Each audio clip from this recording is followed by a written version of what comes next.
being here this morning. Sorry for the delay. Why don't we go ahead and take the roll? Mr. Boatright, Here. Sheriff Adams, Here. Ms. Hurley, Here. Special Agent Services, Here. Chief Hamill, Here. Mr. Gibson, Chief Downing, Here. Mr. Moses, Major Leffler, Here. Chief Towers, Here. Chief Duncan, Here. Mr. Krabs, Here. Mr. Dennis, Dr. Finnegan, Here. Mr. Alonso Zano, Mr. Pollack, Colonel Butler, Sheriff Barry. Here. Yeah, quorum. Chief Duncan, we do have a quorum, ma'am. Okay. Mr. Silver, what's our first order of business this morning? Our first order of business, Chief Duncan, will be to finalize the mediation program regulation. We did receive public comments and I sent them out to commission members last week, so we can open it for comment before we do we have someone determine if they want to vote or not. All right. Has everyone had a chance to take a look at the public comment? And if so, is there any discussion?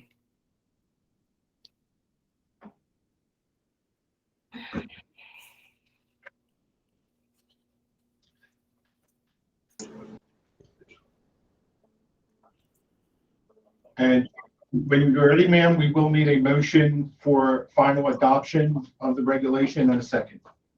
All right. Is there a motion for adoption?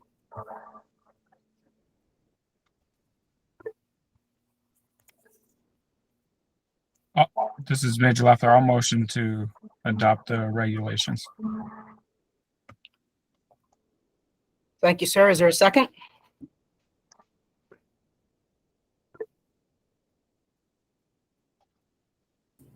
I'll second. Small crabs.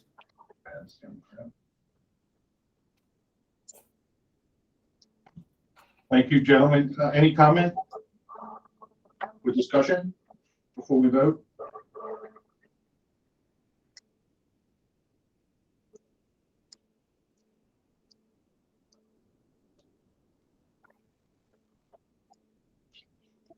Chief Hamill? I don't know if it's necessary for the record, but it should reflect that we did review the public comments. I can state that I did, if that helps the record. Thank you, Chief.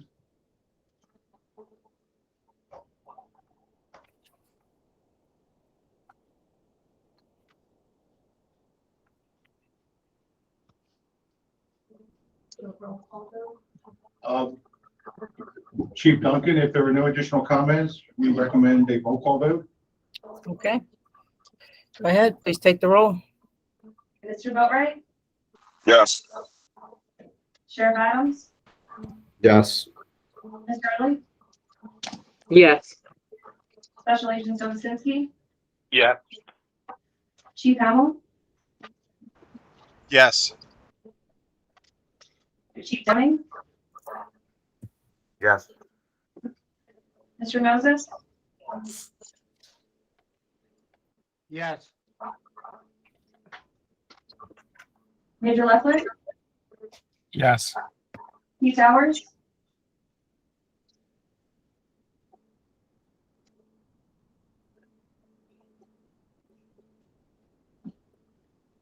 Sheriff Barry, Yes. Mr. Krabs, Yes. Dr. Finnegan, Yes. and Chief Duncan. Yes. Chief Towers,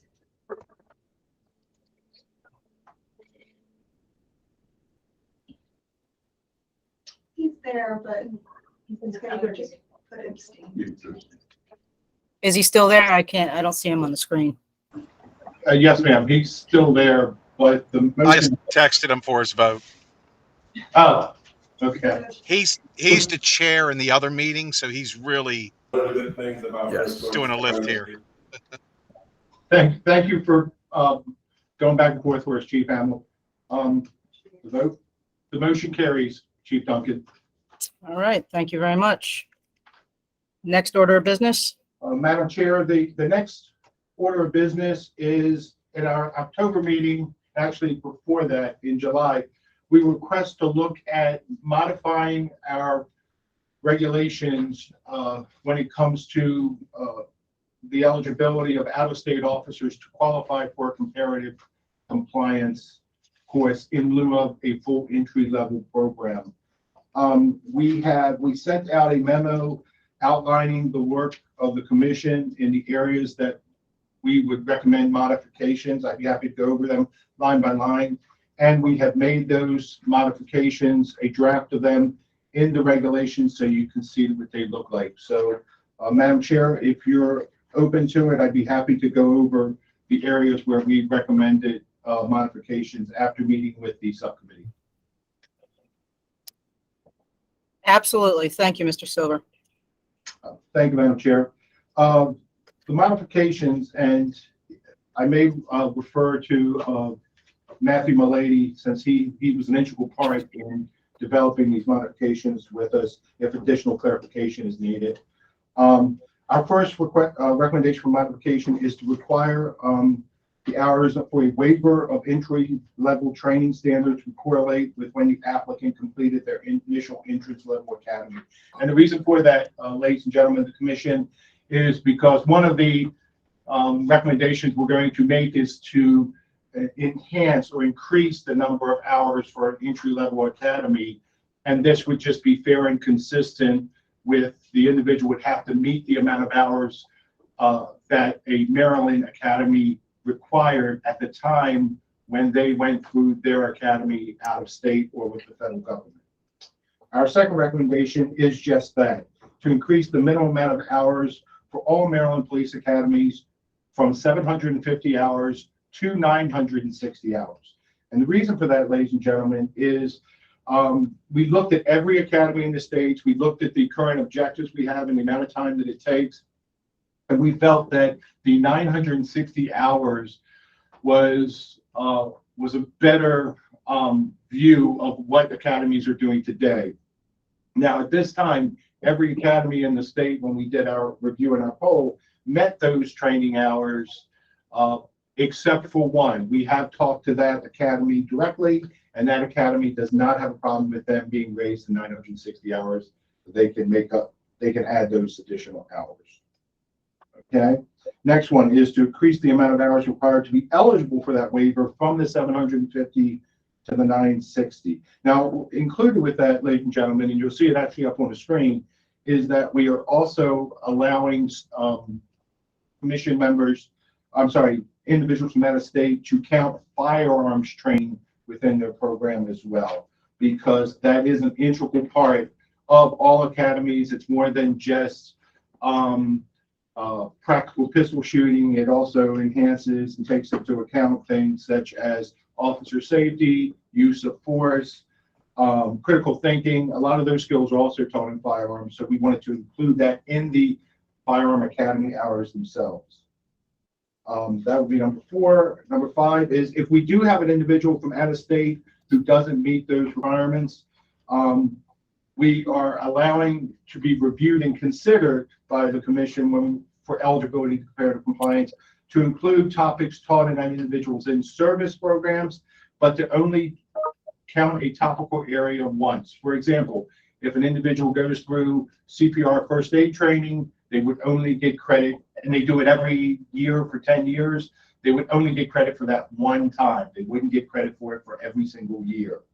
And last but not least, ladies and gentlemen, to include for consideration any specialized law enforcement training that individual had completed or attended throughout their career could be counted towards that initial hours. Now, When we say that makes them eligible for comparative compliance, it makes them eligible from our perspective. We would still do the topical area of review that we currently do, and the individual would still have to attend a comparative compliance program, which would cover Maryland vehicle law, Maryland state law, and all the mandated programs required from the state of Maryland. Madam Chair, that is my review. Mr. Merlini, do you have anything to add, sir? No. So that is our recommendation, and we've made the changes to the regulation, and we are happy to take any questions regarding it. Mr. Burbright? Yeah, I just wanted to make a motion to adopt.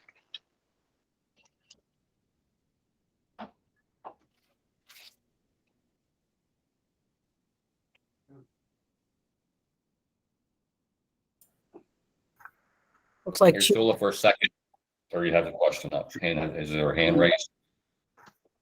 yeah, looks like Chief Hamill.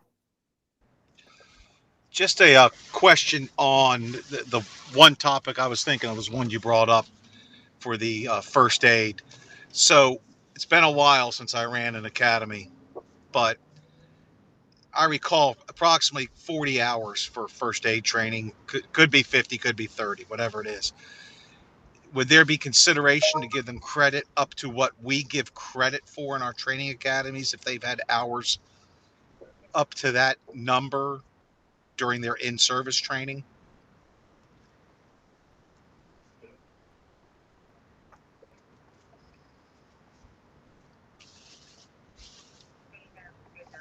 Well, hold on a second. Okay, for some reason I couldn't hear you guys. Could you hear me? Chief, we can hear you. I don't know if there's an issue on the commission side. They may be frozen. Okay. So, did my question make sense, Chief? It did, sir. Yes. Okay. All right. But I'm I looking can't for hear the commission either. Yeah, I'm looking for them. This is Downey. John, how many hours for LEMAC in the academy? Is it 24? 24. The only concern I have is that we're raising 200 hours on the maximum without even knowing how that would affect agencies getting people from other states. Now, I know that Pennsylvania is around 850. With the other stuff, it might work out. Sheriff Adams probably have better knowledge, but I just see a tremendous increase. I could see us gradually doing this, but that's a tremendous increase that we might be cutting ourselves in the foot.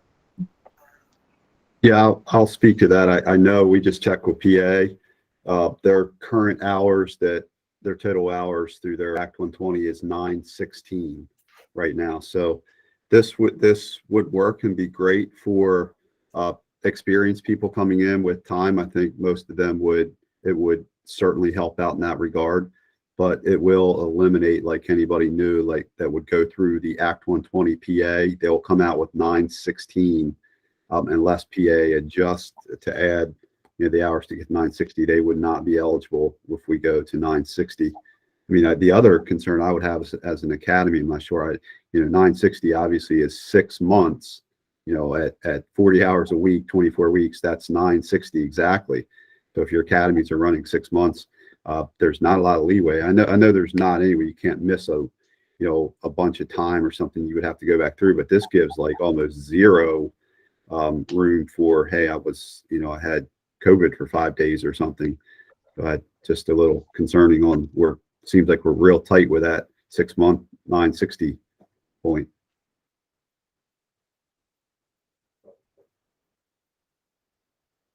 Do we have the commission back yet?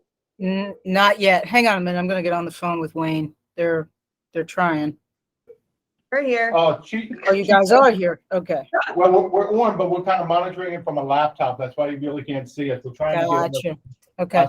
we have been monitoring the conversation. And Madam Chair, if I may add, the 960 is our recommendation. The commission can set it to whatever number they feel is effective. Understood. Chief Downing?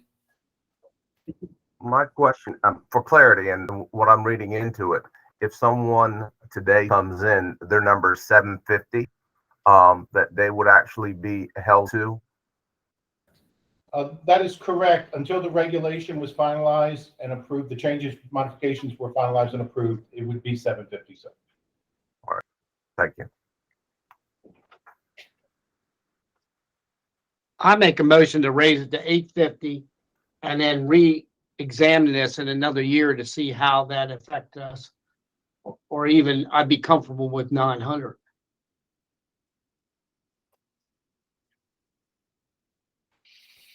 All right, so then I think, if I'm not mistaken, then we have two motions now on the floor. One is to accept, and forgive me, I forgot who made that motion, and then Mr. Moses has a different motion on the floor.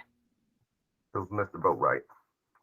And Chief Duncan, I'll withdraw my motion to, being that we had further discussion. So I'll withdraw my motion. Thank you, sir. Chief Duncan, Yes. this is Russ Hamill. The only thing I would recommend off the 850 number, and if I could do math that quick, I wouldn't be a police chief. I just would make it evenly divisible by 40-hour weeks. Wayne, is that what you use, or do you use 35-hour weeks taking time out for lunch? We traditionally count it, well, we actually, from a commission standpoint, we just count hours, not weeks, but we traditionally look at it as a 40-hour week. That's where I'm going towards. I don't want to make it with the hours, 24 and a half weeks. Oh. So I think they whatever can number we always- use, divisible by Russ, 40. they could always Yes. go over the hours though. That's where Right. Okay. I like the 900 hour. I think that will be increasing from 750 to 900. That's, a pretty big jump, 150 hours. In addition, I think it gives a little room for error if, again, you have a COVID situation or something, a minor injury where you don't want to have to restart somebody through a full academy again. If they can, miss a couple days but still be available and come back in.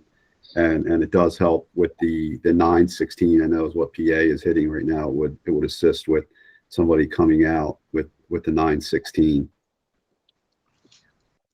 Okay. Chief Duncan, I think Mrs. Hurley had her hand up. Yes, she does. Ms. Hurley. Thank you.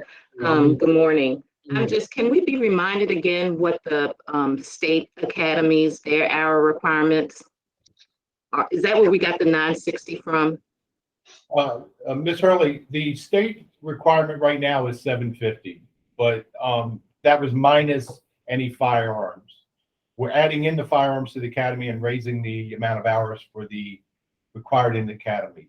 Every academy in the state right now is above 900.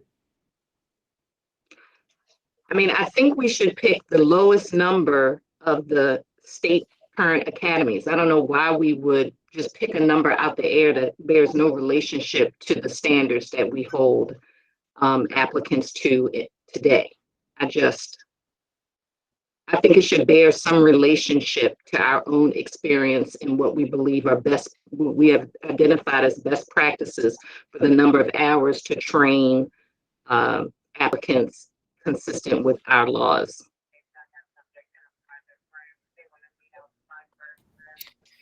And Wayne, can you remind us again what the average is in the state, what everyone else is doing, except for that one outlier? Well, there is one outlier, and unfortunately, Bob Wagner, who actually looked at the review. Matthew, do you remember? I know that the smallest in the state is above 900. It's Anne Arundel Kent Community College, but I don't remember. Yeah, but they were all above the 960, except for Anne Arundel when we looked at it. And then, Madam Chair, that goes off of their last request for academy certification. Okay. We'll go, I got a couple of hands up I can see. Commission, I don't know if you've got them, but Russ, you're first, and then Arnold.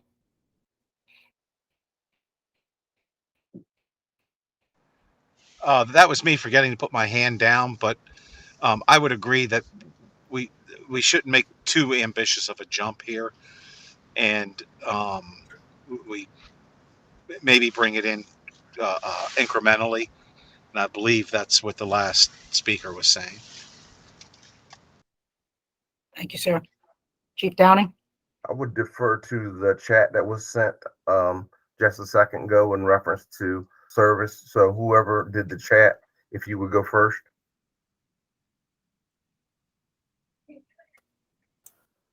This is Major Moy from Queen Anne's. I just, when hiring these folks from other agencies, is years of service going to be attributed to credit towards their time and service and hours? Because obviously, you know, they went to the academy maybe 5 years ago, 10 years ago, and now they want to relocate to Maryland.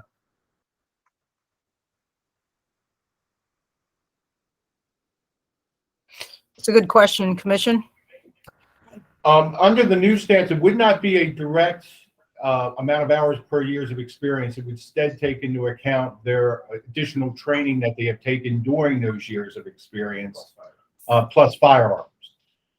We actually, I may ask Mr. Milady to go in a little more detail. We did look at in coming up with this, in addition to talking with the subcommittee established, we actually looked at cases from out-of-state officers, and this seemed to be a consistent process to account for experienced officers who perhaps were in academy that were slightly under what Maryland did.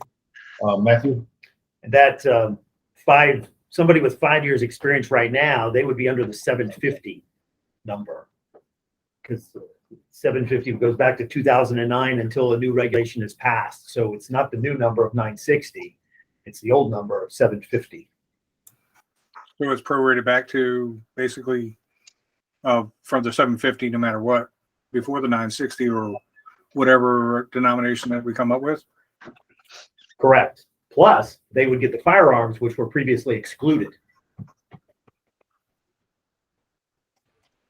Yeah, if I read this correctly, under number 1, where it says right at the bottom that they compare the applicant's approved program academy hours with the amount of academy hours required by the regulation at the time of their academy attendance. So correct, it would always be 750 going back before this. And they're also looking at, and Wayne, question me if I'm wrong, they're also looking at the 900 or whatever hours we decide on. They still look and compare the academies to what we offer here. So they do a comparison of the academies to see if all the topical areas are covered. Oh, yes, and Madam Chair, please accept our apologies. We're still working off a laptop as IT tries to fix our conference room. But Mr. Moses is correct. This is just the first part of the checks and balances to get them, see if they are eligible for comparative compliance. Regardless of how many hours they end up with, once we identify that they have the hours, they still have to do a topical review of their previous academy to ensure that it meets the requirements of a state academy. Understood. Chief Downing? And I agree with Mr. Moses. One point of contention is the state of Maryland is the trendsetter.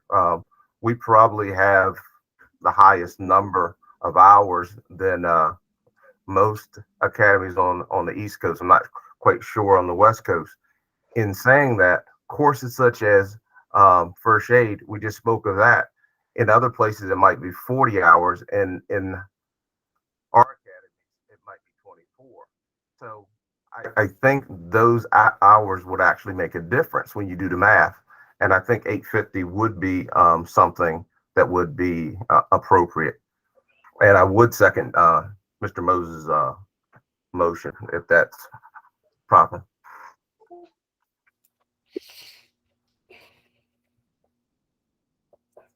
All right, thank you for the second.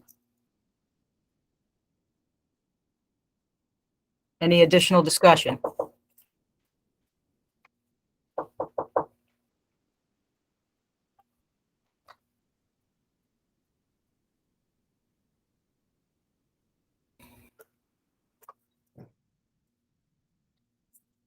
All right, Mr. Silver, members of the commission, don't see any further questions in the queue. And I'm not hearing any further discussion on the matter. Okay, Madam Chair, would you like, we have a motion just on the hours right now, not the rest of the recommendations. Would you like us to vote on that? Katie can pull the regulation up and show how the change would be implemented. And perhaps it would make, it'd be in our best interest to maybe do it that way, where we can pull up, put the 850 in, we can take a voice vote and then just do a motions vote on the entire document when we get done, ma'am. Yeah, I think we've normally done that in the past, so I think we can go ahead and use the same process.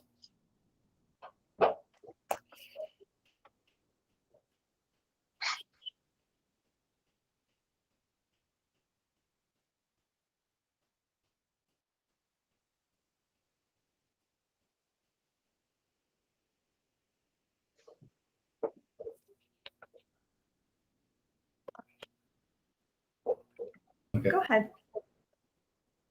Chief Duncan, do you mind if I make a comment before the vote on the 850 hours? Sir, please, go ahead. I want to circle back to Zanita Hurley's point. With all the police reform going on and some of the new bills introduced this year, I really have a concern of us recruiting out-of-state police officers who attend an academy that is less number of hours, less training than Maryland in-state officers are going to be required to go through an academy here. I just want to make sure that if 850 is the number, that everyone should keep in mind that is a lower requirement than a Maryland in-state police officer recruit would have to go through in order to be certified. So just something to take into consideration, please.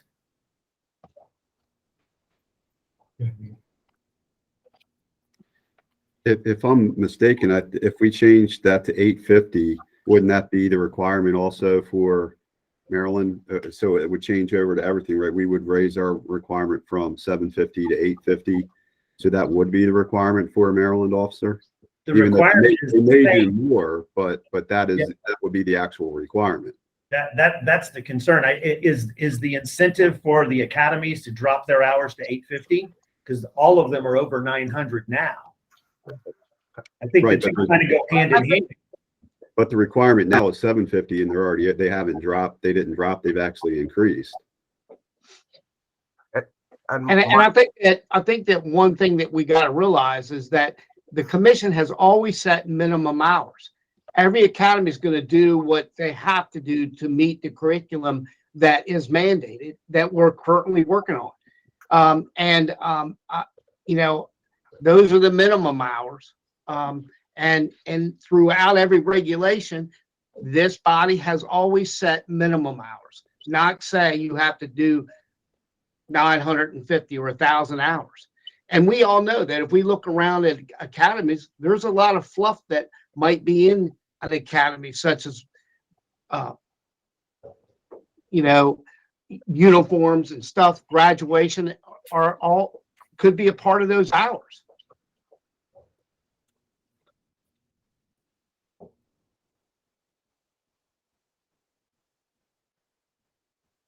My statement again would be most of the surrounding states do not have 960. Our actual standard right now is 750.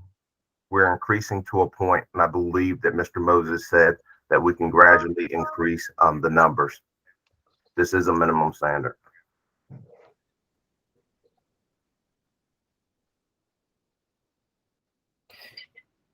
Thank you, Mr. Moses. Thank you, Chief Downing. Any further? Mr. Krabs?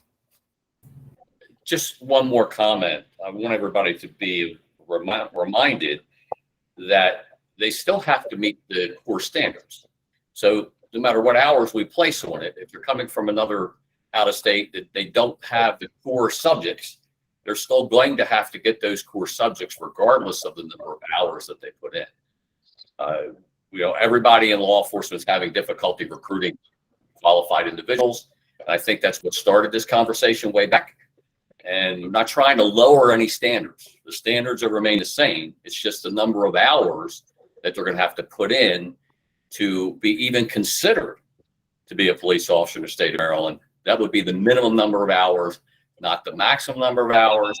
If they have more than that, that's great. If they have other training outside the core values and the core training curriculum, then that would be beneficial. So I just don't want us to lose sight of the fact that they still have to meet the minimum requirements in the core subject matter in order to even be considered. Thank you, sir.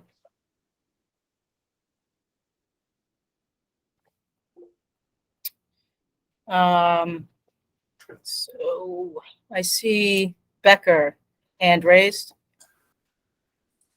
Good morning. This is Chris Becker from Queen Anne's County Sheriff's Office. In speaking to a specific case that I brought before the commission a few months ago, and I was told this was going to be coming up in the legislative session under the 750 Comar. I have an applicant currently out of Colorado. He's a 2+ year officer with them. And though he met every standard as far as what we teach, and we have all that, we have all the paperwork that verifies that, minus firearms, or excuse me, including now with firearms, he will be at 700 and I believe 46 hours. So he will be 4 hours short of our existing Comar mandated years of or hours of service for training. He's an officer in good standing. He's in Colorado and he's been doing his job. And so my question is, if he doesn't have specialized training beyond to get him those 4 hours, we lose a viable candidate short of making him go through another academy. Is that what I'm getting this as? Not right now, because when did he go through the academy? It's based upon when he went through the academy. Right, but John, he's at if we add his firearms today and he meets every other standard, he will come up 4 hours short of the mandated 750. If I read this right, he may also be included. It may also include his field training hours and some topics that he might have had in service if they apply across when he's reviewed. I think he could get hours that way. Commission? Madam Chair, Sheriff Adams is correct. The individual would still get, we were under the new system, if completely adopted, we would also look at their in-service training as well as any specialized training they went to, and include their firearms in that as well. So, and they would, until this regulation went into effect, they would meet the 750 threshold, not the whatever the commission decides to make the new threshold at. So there would be additional things that are looked at for those experienced officers. Now, let me also say, ladies and gentlemen of the commission, I've looked at most states. There's always going to be states out there that just frankly are not going to come close to meeting our hours, and their officers will not qualify unless they've got a lot of additional experience and specialized training. But that just is what it is. But I think from the reviews that we looked at, to include, I believe, all the ones that were current in the state that Mr. Wagner had recently approved, this seemed to be a good practical way to get experienced officers eligible for comparative compliance, assuming they also meet the topical areas, which is the second part of the review. Thank you, sir. Madam Chair, also, we're attempting to log back on in the conference room. Hopefully, there we are. There we are.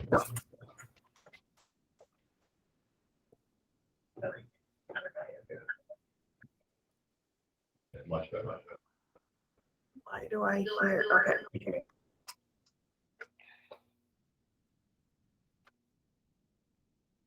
Yes, we currently have a motion and a second.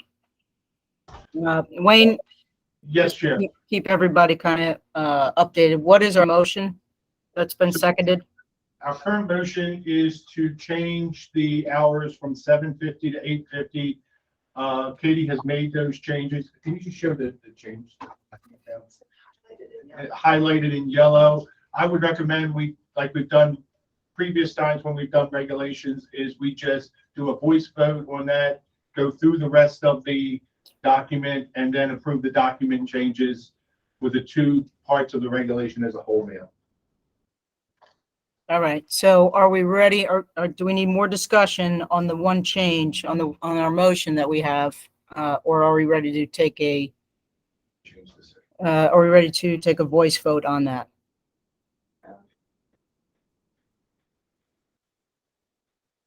Say we take a voice vote.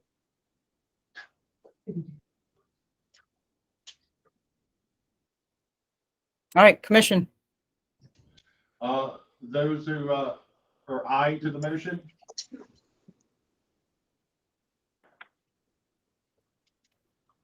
So this, we'll be voting. All in favor? Okay, gotcha. Thank you. I vote aye. Aye. Aye. Aye. Aye. Aye. Any opposed? Nay. The motion carries.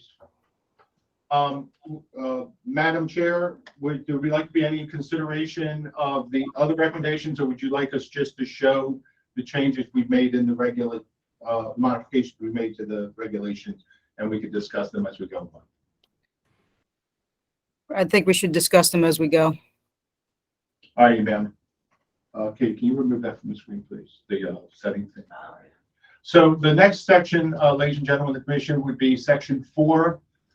Commission may not permit field training requirements under regulations. We separated that out because that was initially considered, but in the original document, firearms and field training were both listed as not eligible. We've now made firearms eligible, so therefore we had to rewrite a second section that maintained the language for field training requirements.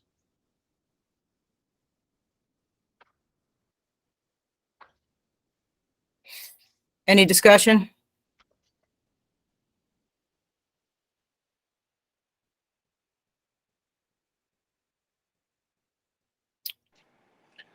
Motion to accept that regulation, Hamel.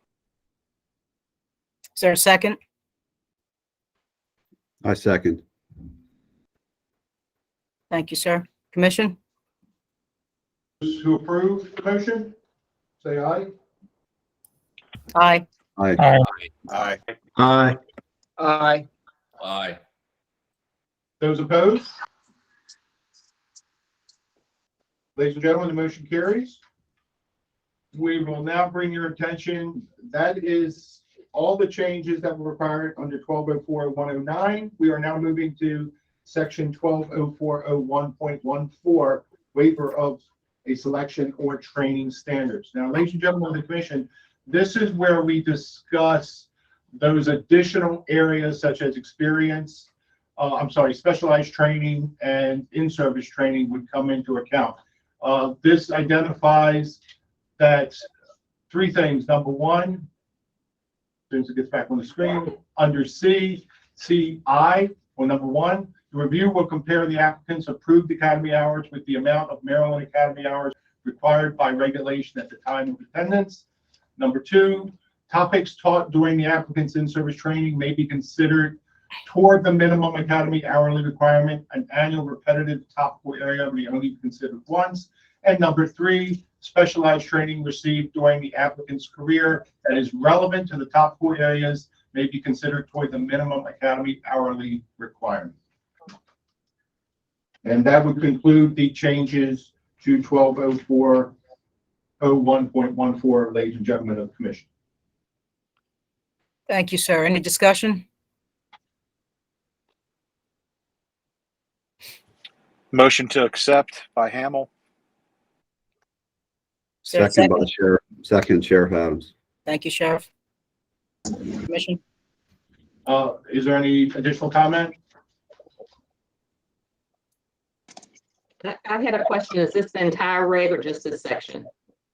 These are just the sections that are impacted by these modifications. It is not the entire reg. Okay, thank you.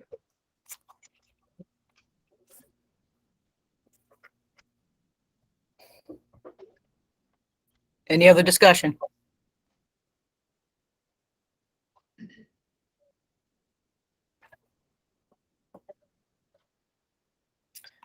Okay, I'm hearing none. Commission?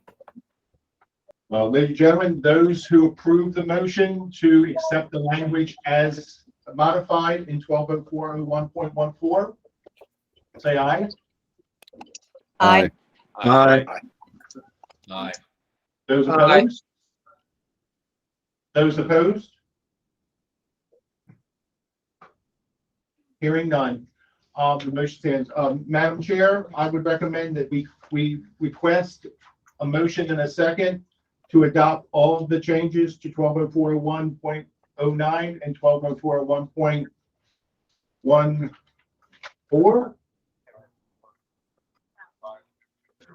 And do it as a roll call vote, ma'am. Thank you. Is there a motion?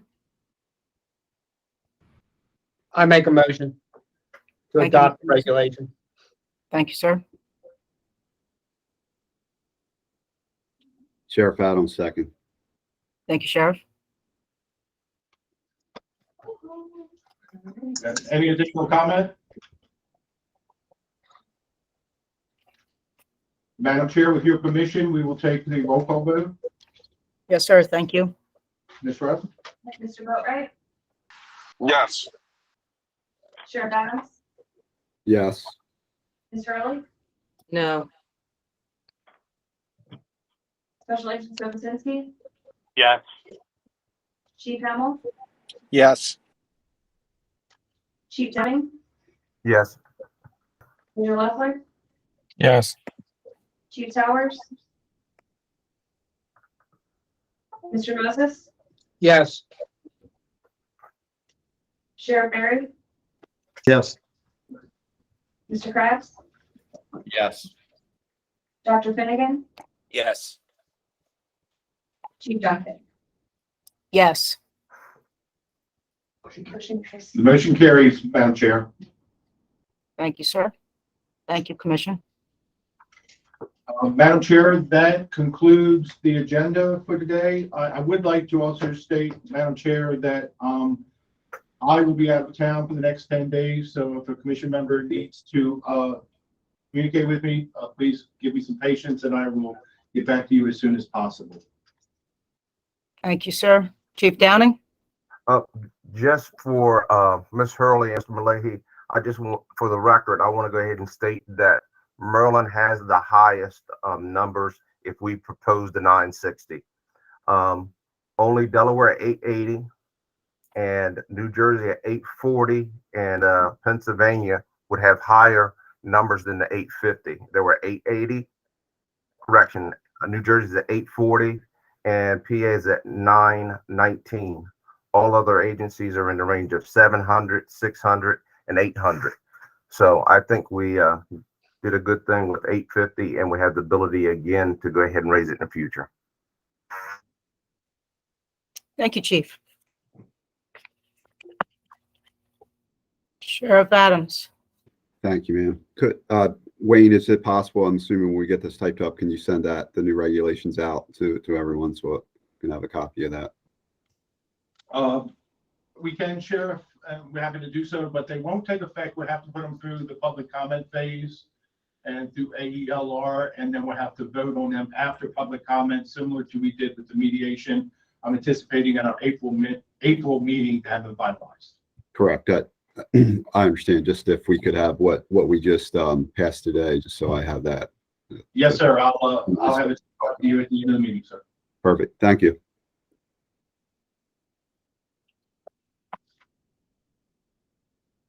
All right. Any other business for today's meeting?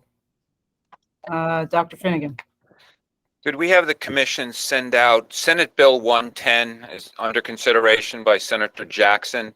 Could we get a copy of that bill sent to all the commission members so they can, look at it, and if they have any concerns or comments, that it could be discussed, but just provides an opportunity because it proposes a lot of changes for law enforcement. Yes, Doctor, we can send out the current recent version of Senate Bill 110, sir. Thank you. Anything else? All right, Mr. Silver, Ma'am, we need a motion to adjourn and a second. Motion adjourned, Chief Downing. Second, Hamel. Mr. Boatright has a comment. yeah, I saw that. Mr. Boatright? No, it was a motion to adjourn. Gotcha, thank you. Motion to adjourn, to approve the motion, say aye. Aye. Aye. Those opposed? Have a Seeing good day, none, Madam Chair.